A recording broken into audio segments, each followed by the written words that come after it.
Hey everyone, welcome back. Today we are going to do a different video.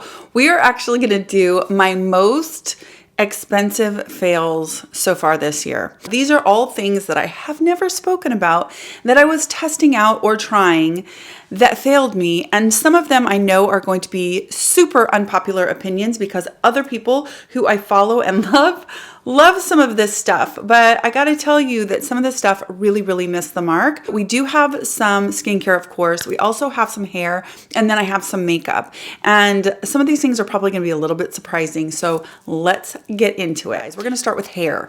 The first thing is this mask from Virtue.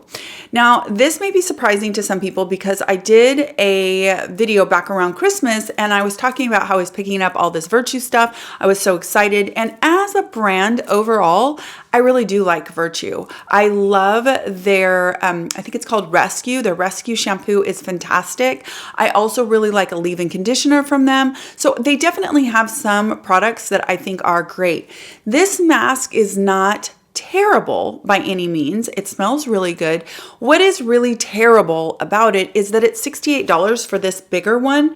Now, I was convinced that I was going to love this mask so much that I not only bought this one, but I bought like a set that had the mask in it. I bought it in a couple different forms just because I am so into hair masks. I usually have to cocktail this with one of my favorite masks, like one of my macadamia nut oil masks. I'll add some of that in, or I will put my Tsubaki mask in with this one just to get a little bit extra kind of silkiness to my hair. And anytime you have to cocktail masks because one of them isn't great or good enough, definitely means it's not worth $68. So this was a hugely expensive fail for me. So that's the Virtue Restorative Treatment Mask. Okay, so let's just go through hair. I also picked up the Bondi Boost. This is shampoo and conditioner. This is Rapid Repair shampoo and Rapid Repair conditioner. So I picked these up. These were like $30 each. I got them at Ulta. Bondi Boost is another one that I have seen friends of mine on YouTube talk about and love, absolutely love. And so when I was in Ulta, I saw these and I thought, ooh, that sounds right up my alley. The whole rapid repair, right? First thing that happened is I'm trying to uncork it to use, and the pump never unpumps.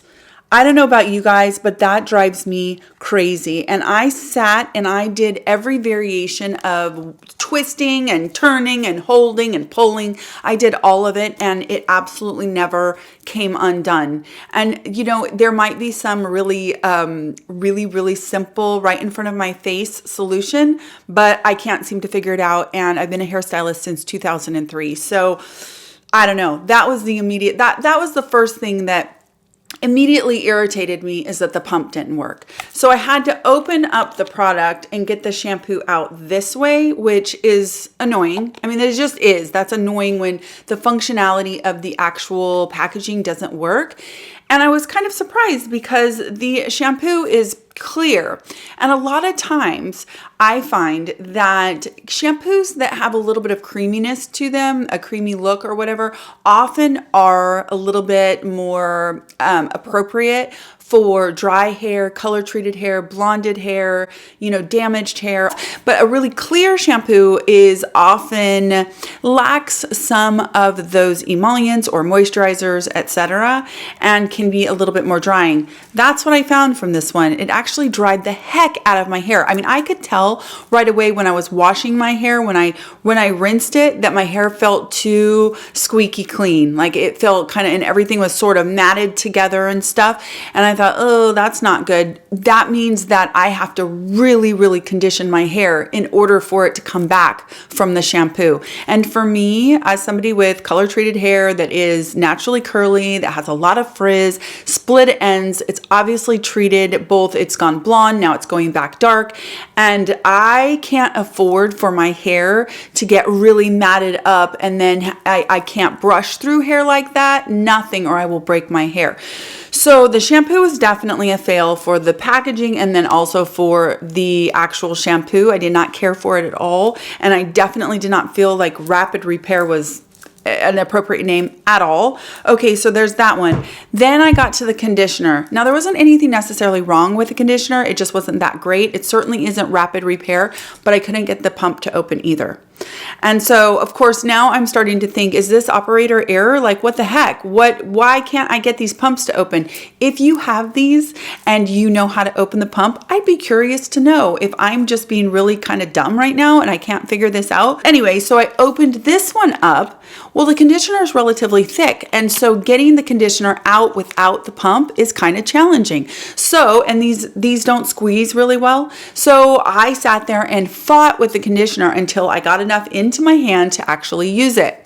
Okay, so after I used it, I found that my hair was just not great. It wasn't like it was all the way to trashed, but it definitely wasn't great. I felt like I needed to do a deep conditioning. I did not feel in any way like it was rapid repair. So those were a big fail, and especially at $30 a piece, I feel like that's pretty spendy, and yeah, definitely a fail. Okay, last thing from hair, and then we're gonna move on to skin, and that is the JVN Complete Pre-Wash Scalp Oil. Now, listen, here's the thing. First of all, I love him. The founder of this brand is just pretty awesome. And I think it's pretty cool that he has a brand at Sephora. I do think that there are some products in his brand that are pretty cool and innovative. He uses some ingredients that are very, very novel, like his it's squalane, but he treats it a certain way. He doesn't use silicones. He's got some really innovative thinking behind his line.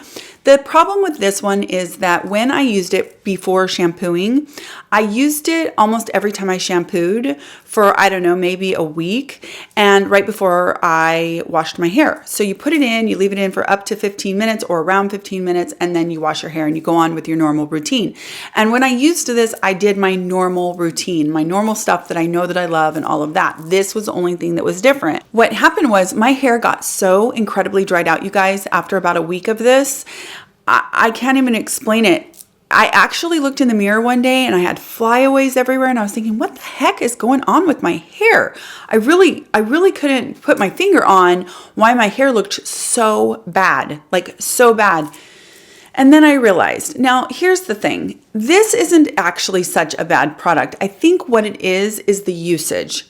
First of all, using it every single time before a shampoo is not a good idea. I should not have done that, because what I was effectively doing was like doing a double cleanse. I was doing a first cleanse with an oil, and oil can dissolve oil. It can help to, just like when we use a first cleanse in our skincare routine and we're trying to loosen up all of the, makeup and sunscreen, etc. before we go and we wash. When I put this hair oil in my hair and then I went ahead and washed, I was stripping all of the natural oils in my hair and on my scalp before I was doing my second cleanse with my regular old shampoo that I love. So I was literally just taking every ounce of moisture out of my hair. It really, really sapped the life out of my hair. So I stopped doing this and I went into recovery mode, like if I was going to repair my barrier, and I was super gentle to my hair and did deep conditionings, and I was able to kind of get my hair to come back. It took me probably a solid 2 weeks to come back from using this too much.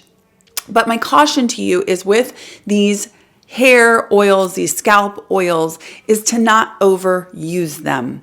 Now, I have a whole video coming on oiling the hair, and I think that the best way to do it, what I found that worked, is like a once a week kind of thing where you put a good hair oil in your hair and you leave it on overnight, and it is meant to nurture your hair, not to effectively strip your hair.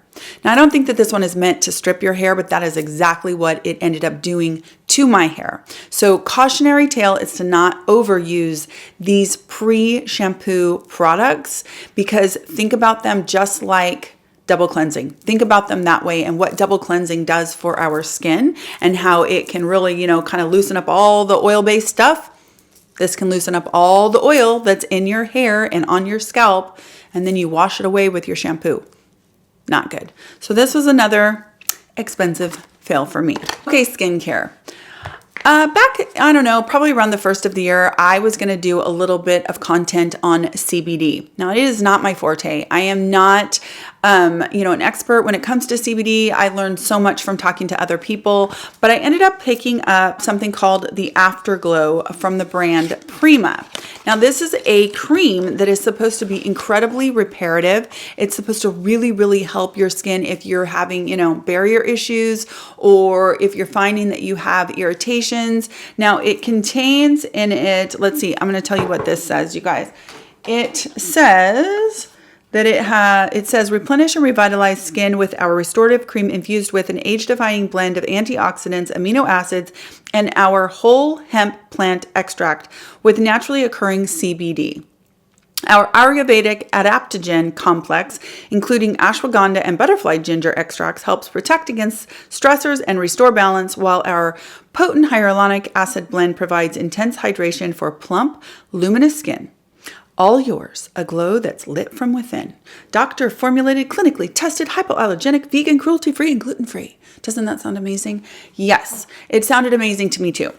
Until I got it in the mail. I ordered it from Sephora, and you guys, it smells. I mean, I'm sorry, but it smells.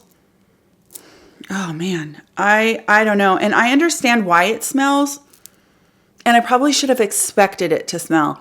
This is one of the times that I'm like, man, I really wish I would have gone in and read all of the reviews before. I try not to always do that because I really want to formulate my own opinions without being influenced by other people's reviews. But a lot of the reviews commented on the scent. There is no way in HELL that I would be able to wear this to bed at night. I mean, it is so stinky. It smells like an herb garden. Ugh, it's just really, really stinky, you guys. And so, unfortunately, I have never gotten to really, really use it because it is so stinky. So bad. If you've used this, let me know. I don't even think I can use this as a hand cream because it's so stinky. I'm thinking that maybe I could put it on my feet and put on some of those, socks, if that would cover up the scent and just as a way to use this. But yeah, so I have no idea if the actual cream works. I just know it stinks so bad that there's no way that I'm going to be able to use it. I also picked up the Prima serum. Now, this serum actually looks really, really great. And it is an alternative to another one. I was doing one of my celebrity alternative videos, and that's when I was on the hunt for a CBD serum. So I picked this one up from Prima also, and the ingredient deck is great. It looks on paper like it's going to be wonderful. Then I got a whiff of it, you guys. Oh my gosh, it actually smells worse than the cream. It's just so herbal in a really bad way. And if you're okay with that, then the ingredient deck in here is very interesting. It looks like it could do a really good job as a skincare serum. But man, there is no way I could ever get in bed with that. I think that it actually would make me physically sick. It's just so stinky. So that was another unfortunate, expensive fail. Makeup. I have some makeup fails. First and foremost, probably one of the biggest makeup fails for me was the Makeup Forever foundation. It isn't intended for my skin. I have normal to dry skin, and this is actually, it says that it is for normal, combination, and oily skin. So honestly, for me to give it a bad review because my dry skin didn't like it doesn't seem quite right. But my dry skin definitely did not like it. It emphasized all kinds of texture that I did not know I even had. It sunk into my skin and made my lines on my face look 10 times worse than they normally do. It brought everything out. It also was kind of patchy for me, probably because of my dry skin. And it made my skin look even more uneven and hyperpigmented than it already is. Probably also because of the patchiness, because of the dry skin. So maybe the fail here is the fact that I thought that I could prep my skin so well that I could make it not be dry skin and this foundation would work for me. It did not work for me. And you know how a lot of people say that it's undetectable on the skin and all of that stuff? That's all I could see was the makeup on my skin. Again, probably because of my dry skin. I did prep my skin a ton. I used really lots of hydrators, lots of moisturizer, my most moisturizing sunscreen. I did all of that before I put this on, and it still did not work for me. Now, I do know that there are people out there who have dry skin that this worked for, which goes to show you that everything is so incredibly personal. But for me, you guys, this was terrible. And I bought it in 2 colors because I couldn't quite figure out what color to get. So $43 a pop. This was a massively expensive fail for me.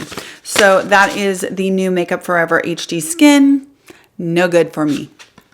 Okay, next was probably my most expensive fail on this list, or pretty close, certainly by ounce. And that is the new Sicily cushion, you guys. So here's the deal with this one. When I very first got it and I put it on, I have it in the color Ecru. I thought that it looked really pretty on my skin. I kind of, pulled it out of the package immediately when it came in the mail and bounced it on really fast. And I was like, ooh, I think that's kind of pretty. It's good for dry skin. It's definitely hydrating and it's dewy looking and all of that. And what ended up happening was then I went back and I really started looking at the Sicily website, etc. The shade range of this is absolutely abysmal. I think that there's only 6 shades in here. I think that that is just unacceptable this time, in this day and age. And it is $147 for a cushion foundation. This is one of those things where I got sucked in watching someone else's video and it looked so beautiful on them that I'm like, I'm going to do it. I'm going to splurge and buy that. I don't even really do that so much anymore with makeup. Now, I don't hate the way it looks on my skin, although because it's so dewy to begin with, it kind of gets progressively more and more dewy all day long. And it definitely does kind of move around the skin. And I found that it gathered in areas of texture and it kind of emphasized that texture. But again, I didn't hate it. I just didn't love it. And for $147 for a cushion, you should love it. But what I hate about it, what is the biggest part, the biggest fail, is the shade range. So for me, I actually originally, before I checked all that out, I was thinking that I was going to do a Foundation Friday and it was going to be like, I'm doing this super expensive Foundation Friday after I do a super budget Foundation Friday. And then I thought, I am not even going to put that in a foundation like full review when there's only 6 shades. If I loved it, then what? So, half the people that watch can't get it because there's not a shade for them. I mean, Sicily, come on. That's ridiculous these days. That's just ridiculous. So this Sicily cushion was a fail. Makeup by Mario. Makeup by Mario blush is, it looks really pretty. I absolutely am all in on cream blushes. This is the color. Here's the problem with this one. What a weird problem, but it is way too pigmented. You put it on and it is very, very easy to overdo the blush with this one. Now, I'm not a makeup artist, so that's probably partly why, but seriously, it almost didn't matter how I applied this. I ended up looking kind of clownish. And I have other blushes like this that are in this pop, this bright, bright, bright color, and I can put them on and make it work and make them just look like this beautiful flush.